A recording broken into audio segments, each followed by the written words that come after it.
막판에 동시호가 구간 이 거래소에서 수급 변화가 상당히 좀 눈에 띄는데요. 외국인이 동시호가 구간 직전에 한 500억 정도 팔았는데 동시호가 구간에만 한 1000억 정도 나왔습니다. 업종상으로 전기전자 섹터 3000억 정도의 매도 물량, 그리고 막판에 삼성전자 쪽에 동시호가 구간에만 집중돼 있는 부분을 봤더니 골드만삭스에서 한 700억 정도, JP모건 쪽, CS 이런 외국계 증권사에서 동시호가 구간에 많이 파는데 확실히 이쪽은 수급이 단순하게 또 해석은 안 되는 것 같아요. 그렇습니다. 삼성전자 주가는 그래도 많이 밀리지는 않았고 일단은 동시호가 구간에 나왔던 외국계 증권사 매도 물량은 어느 정도 소화가 됐는데요.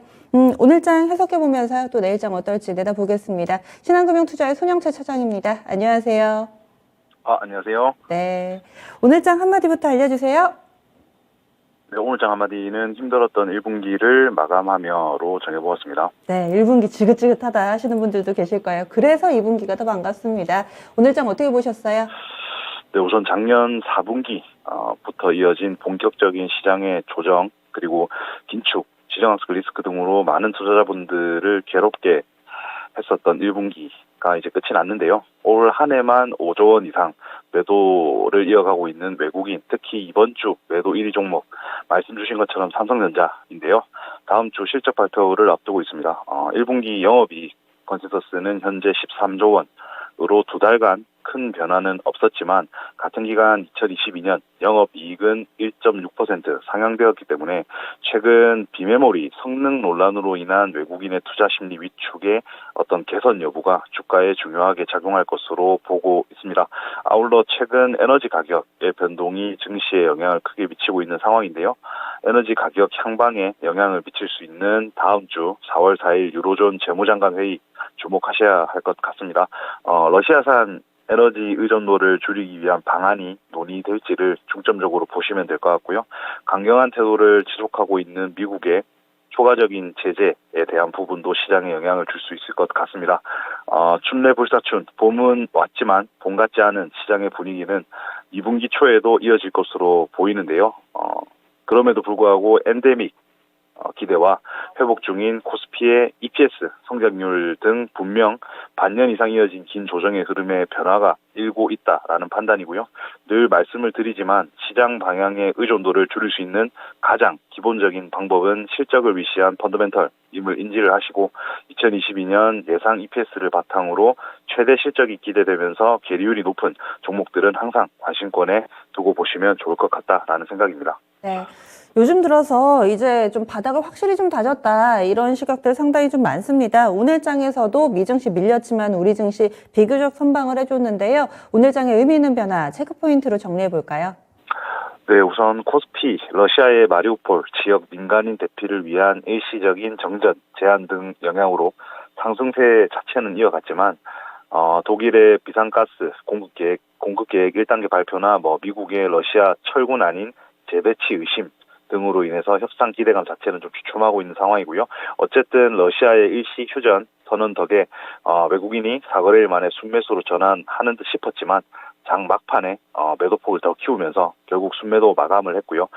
코스피 200, K200 선물 같은 경우에는 6,000계약 이상 순매수 들어오는 모습이었습니다. 철광과 비철 그리고 에너지 업종이 상승 전환을 했고요. 자동차 손해율 개선으로 인해서 보험업종 강세가 지속되는 흐름이었습니다. 의료정밀 섹터 전반적으로 하락하는 양상이었고요. 코스닥 지수의 경우에는 IT 부품 그리고 통신 장비, 2차 전지 업종이 주도하면서 3거래일 연속 상승 마감을 했습니다. 특히 테슬라 주식 분할 호재로 인한 2차 전지 업종의 강세 눈에 띄었고요. 더불어서 러시아, 우크라이나 5차 회담에서 어떤 돌파구의 부재로 인해서 사료주들 강세가 눈에 띈 그런 하루였던 것 같습니다.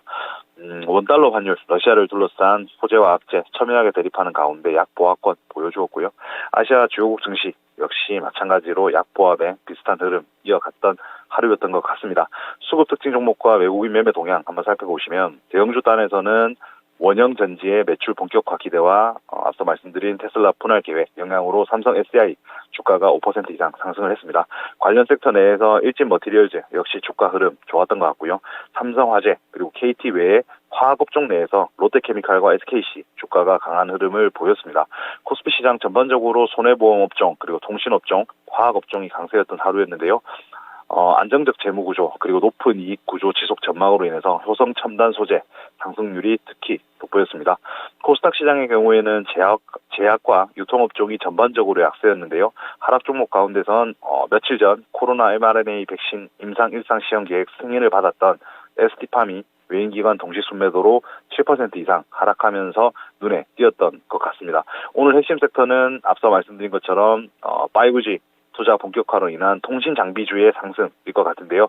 에이스테크, KMW 등 대부분 종목이 상승하는 모습이었고요. HFR 가장 강한 상승 차트를 그려냈던 것 같습니다. 끝으로 외국인 수급 동향 말씀드리겠습니다. 거래소에서는 SDI 그리고 LG 에너지 솔루션 등의 2차 전지 대장주와 네이버, 삼성화재, 롯데케미칼을 매수를 했고요. SK 하이닉스, 삼성전자, S-오일 등은 매도하는 모습이었습니다. 코스닥 시장에서는 LNF, 안랩, 유메이드 매수에 이오플로우, 셀트리온 헬스케어 등은 매도하는 모습이었습니다. 오늘 5G가 상당히 또 눈에 띄는 흐름을 나타냈죠. 몇 년 만에 차트 열어보신 분들도 계실 거예요. KMW 같은 종목은 오늘 찔끔 오르긴 했지만은 갈 길이 멀어 보입니다. HFR은 또 신고가 리스트에 이름을 올리고 있는데 슬슬 반가운 종목군들이 등장하고 있습니다. 내일장에선 어떤 점이 중요하죠? 네, 내일장 체크포인트 크게 두 가지로 나눠서 말씀을 드릴 텐데요. 첫 번째는 초유의 위기를 겪었던 의료업체들의 약진 부분입니다. 코로나19 위기 초기에 미국이 코로나 봉쇄 실시하면서 백화점 기업 콜스 등 글로벌 빅바이어로부터 일방적 주문 취소를 당했던 국내 벤더사들이 현재 원단이나 봉제 그리고 부자재 비용의 95% 이상을 지출한 상태에서 선정만 앞두고 있다가 갑작스런 주문 취소와 일방적 지불 거부로 인해서 인력 구조 조정 그리고 파산 등을 겪었었는데요. 국내 의류 벤더 빅4로 꼽히는 세아 그리고 한세, 한솔과 영업무역 유보 현금이 넉넉해서 그나마 사정이 괜찮았었습니다. 이들 국내 벤더들 코로나19 2년을 거치면서 글로벌 공급망이 붕괴된 이슈로 가격 결정권을 오히려 가지면서 주가가 상승 추세로 돌아섰는데요. 쉽게 말해서 기존의 을의 위치에 있던 의류 벤더들의 입장이 현재 갑의 위치로 바뀌었다. 그리고 그것으로 인해서 실적이 비약적으로 증가할 한 해가 될 것이다 라고 이해를 하시면 될 것 같은데요. 주가가 20%에서 30% 정도 상승하는 모습을 보여주고 있는 상황입니다. 여기에 더해서 미국 소매의류 재고율 역대 최저치를 기록하는 등 소위 창고가 텅 빈 상태가 지속되면서 달러 강세 그리고 서구권 경기 회복 등 거시경제 환경이 의류 회사들에게 긍정적으로 작용하고 있다라고 판단이 되는데요. 리오프닝 역시 임박해오면서 올해 글로벌 의류 밴더들 보기 드문 슈퍼사이클 도래할 것이라는 전망도 있습니다. 주가를 예측할 수는 없지만 의류 소비 회복세 자체는 유의미한 수주를 기대하게 하는 요인이면 분명한 것 같고요. 국내 비중이 높은 의류 밴더들보다는 해외 비중이 높은 대형사 위주의 접근 아직도 유효하다라고 보고 있고요.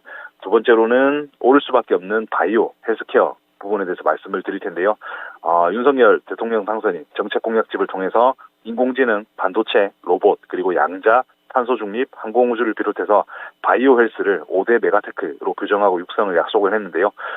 시장 규모의 확대나 세제 지원 등의 어떤 헬스케어 사업이 유망 먹거리로 떠오르면서 기업들도 앞다투어 진출을 하고 있는 상황입니다. CJ제일제당 그리고 롯데그룹 역시 자회사 설립이나 어떤 출자를 통해서 바이오 헬스케어 육성을 공약을 했고요. 연평균 6% 이상의 성장세를 보이면서 2020년도에 237조 원 규모이던 시장이 450조 원까지 확장될 것이다 하는 전망만 본다고 하더라도 몇 안 되는 성장 업종으로 보셔도 무방할 것 같고요. 소득 수준의 증가나 글로벌 고령화 추세 같은 간단한 논리만 보더라도 해당 부문의 개인 지출, 정부 예산이 지속적으로 증가할 수 있음을 예상할 수 있을 것 같습니다. 섹터 내 대표 ETF 보시면 삼성바이오로직스라든지 셀트리온 그리고 ST바이오센서 등 국내 대표 종목은 공통적으로 담고 있는데요. 개별 종목의 투자가 두렵다라고 하면 분산 투자 강점에 이런 ETF들 충분히 고려해 볼 만한 것 같습니다. 잘 아시는 것처럼 정부 정책이나 임상 실패 같은 어떤 특정 종목의 개별 리스크를 예측하는 것이 바이오 업종 내에서는 매우 어렵기 때문에 ETF 투자도 충분히 방안이 될 수 있다는 판단이고요.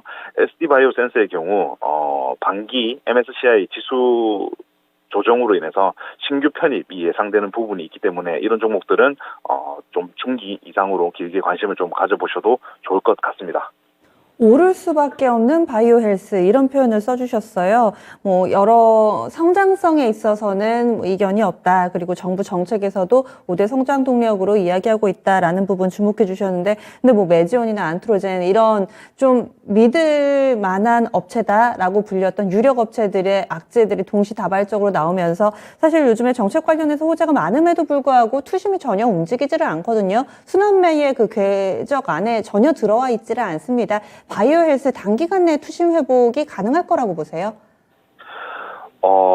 사실 워낙 예측할 수 없는 이슈들이 많이 발생을 하면서 개별 종목 내에서 피해가 좀 컸었던 그런 부분도 있는 것 같습니다.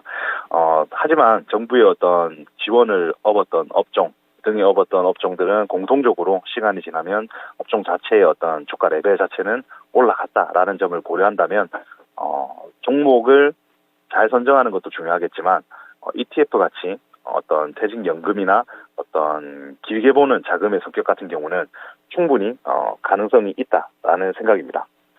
알겠습니다. 그래서 ETF 같은 걸 활용해보자 이렇게 솔루션 제시해 주시네요. 그러면 내일장 투자 전략 알려주세요.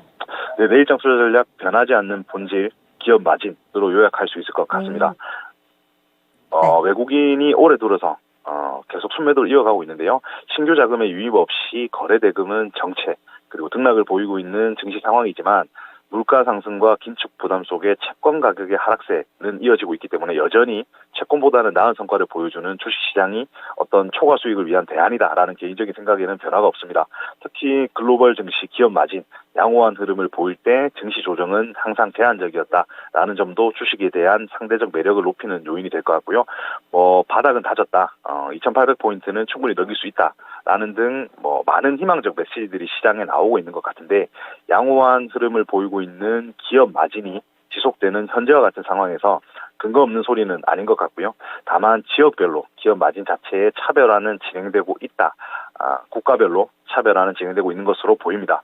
지난주 투자 전략 시간에 반도체, IT 하드웨어, 은행, 플랫폼 업종 등을 주목하라라고 말씀을 드리면서 성장주들은 하반기에나 노려볼 수 있겠다라는 말씀도 함께 드렸었는데, 기술 우위를 기반으로 독점적 지위를 구축한 일부 대형주의 경우에는 양호한 기업 마진을 보여주면서 같은 성장주라 하더라도 차별화 흐름을 보여줄 것으로 기대가 되는데요. 아무래도 1분기 실적 시즌이 임박한 현재 상황에서 양호한 기업 이익이 기대되는 대형 성장주의 상대적 호조를 전망을 하고요. S&P 500 기준으로 보시면 이익 증가율 측면에서 에너지 업종 가장 높을 것으로 기대되고, 성장이 실무 관련 섹터, 산업재나 소재, 부동산 쪽도 높은 증가율을 기록할 것으로 보이기 때문에 국내 실적 시즌을 앞두고 매수 및 포트폴리오 구축 시에 참고하시면 좋은 내용이 될 것 같습니다. 네, 알겠습니다. 자세한 말씀 고맙습니다. 네, 감사합니다.